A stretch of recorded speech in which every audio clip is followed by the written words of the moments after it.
जीवन भर पाई पाई जोड़कर पैसा बचाया, पर साइबर ठग आकर पल भर में आपकी गाढ़ी कमाई को फुर कर देता है।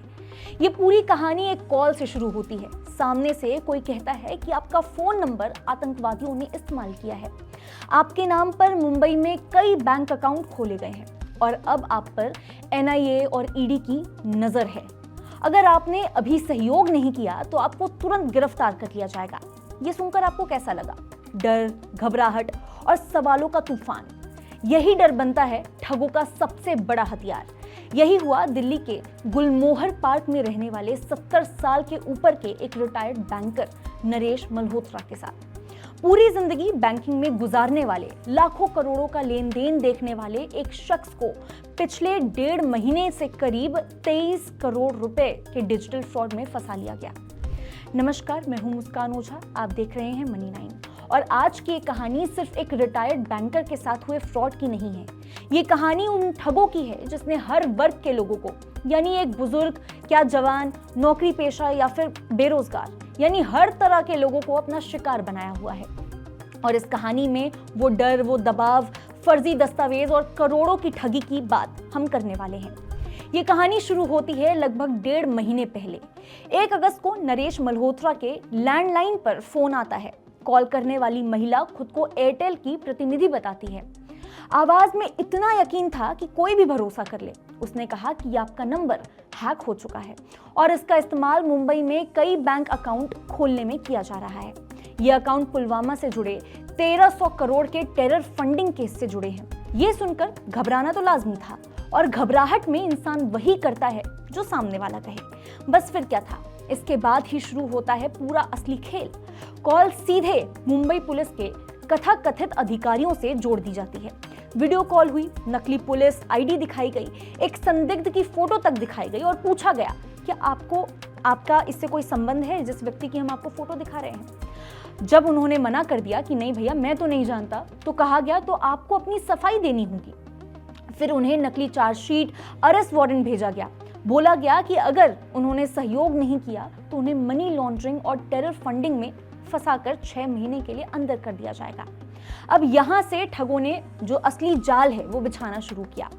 मल्होत्रा जी को कहा गया कि आप इस बारे में किसी से भी बात नहीं करने वाले हैं, किसी से भी ये चीज शेयर नहीं करेंगे, क्योंकि 24 घंटे आप पर नजर रखी जा रही है, आपकी निगरानी हो रही है।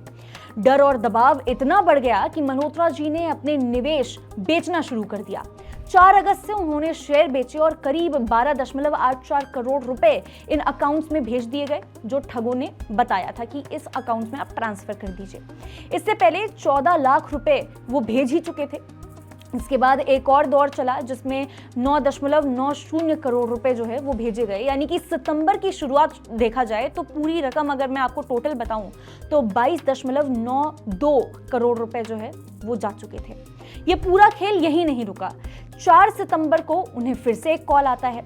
इस बार सामने वाला बोलता है कि ये जो आपका केस है मनी लॉन्ड्रिंग वाला, ये हम ईडी को ट्रांसफर कर रहे हैं। तो केस कहाँ गया? ईडी के पास। उन्हें एक कागज दिखाया गया जिस पर सुप्रीम कोर्ट का ऑर्डर और मुख्य न्यायाधीश के नकली हस्ताक्षर तक थे। सोचिए खेल कितना ज्यादा घिनौना होता चला जा रहा था। कहा गया कि पैसा वापस पाना है तो 5 करोड़ रुपए और दो, वो भी हमें नहीं चाहिए, आरबीआई को दो। लेकिन इस बार उन्होंने हिम्मत दिखाई, 5 करोड़ देने से मना कर दिया और कहा कि वो सीधे अब सुप्रीम कोर्ट में मिलेंगे। इसके बाद जाकर उन्होंने अपने परिवार से ये बात बताई, परिवार से चीजें शेयर करी। इसके बाद पुलिस में कंप्लेन यानी शिकायत दर्ज कराई गई। डिजिटल अरेस्ट के इस पूरे खेल में ठग खुद को पुलिस, एनआईए, सीबीआई या फिर ईडी या फिर सुप्रीम कोर्ट का अधिकारी बताते हैं। वीडियो कॉल पर नकली कोर्ट रूम दिखाते हैं, नकली जज, नकली अफसर तक खड़े कर देते हैं और कहते हैं कि आप अभी हमारी निगरानी में हैं, तो आप ये सारी चीजें, ये सारी जानकारी आप किसी को दे नहीं सकते, आप किसी से बात नहीं कर सकते, आपको इस चीज की इजाजत नहीं है। अगर आपने किसी को बताया तो आपको जेल भेज दिया जाएगा। यानी ये पूरा डर का माहौल बनाया जाता है और इसी झूठे डर में लोग अपने करोड़ों तक गवा देते हैं। मल्होत्रा जी का जो मामला है वो अब तक का सबसे बड़ा डिजिटल अरेस्ट स्कैम माना जा रहा है। इससे पहले मुंबई के एक बुजुर्ग हैं 86 साल के, उनसे करीब 20 करोड़ रुपए निकाल लिए गए। नोएडा में एक रिटायर्ड बैंकर हैं, उनसे 3.15 करोड़ रुपए हड़प लिए गए। मुंबई की ही एक महिला है, उनसे 30 लाख रुपए निकाल लिए गए। लेकिन नरेश मल्होत्रा 23 करोड़ का ये जो मामला है वो सबसे अभी ऊपर खड़ा होता है। ये क्योंकि एक तो ये एक्स बैंकर हैं, आप सोच के देखिए कि एक बैंकर के साथ ये चीज हो रही है, तो फिर हम और आप कहाँ खड़े रहते हैं। यहाँ सोचने वाली बात यह है कि एक शख्स जिसने पूरी जिंदगी बैंकिंग में गुजारी है, पूरा बैंकिंग सेक्टर देखा है, पैसों की हर बारीकी को समझा है, वही अगर फंस सकता है तो बाकी लोग कहाँ खड़े होते हैं। असलियत यह है कि ठगी सिर्फ अकाउंट नंबर जानने या फिर पासवर्ड चुराने की बात अब नहीं रह गई है। ये तो बहुत पुरानी बात हो गई है। अब थोड़ा इनका अपडेटेड वर्जन आ चुका है। ये दिमाग और दिल पर खेला जाने वाला खेल है। जब कोई लगातार कहे कि आप निगरानी में हैं, आपको गिरफ्तार कर लिया जाएगा, आपकी इज्जत दांव पर लगी है, तो बड़ा से बड़ा जो पढ़ा लिखा इंसान है वो इस मामले में घबरा सकता है। ऐसे कई केसेस पहले भी देखने को मिले हैं। अंकुश बहुगुणा मशहूर यूट्यूबर है, मैं श्योर हूँ आपने कहीं ना कहीं इनके वीडियोस जरूर देखे होंगे। इंस्टाग्राम पर भी अक्सर ये अपने वीडियोस डालते रहते हैं। जनवरी 2025 में उन्होंने वीडियो बनाकर खुद ये बताया कि 40 घंटे तक डिजिटल अरेस्ट में उनको रखा गया है।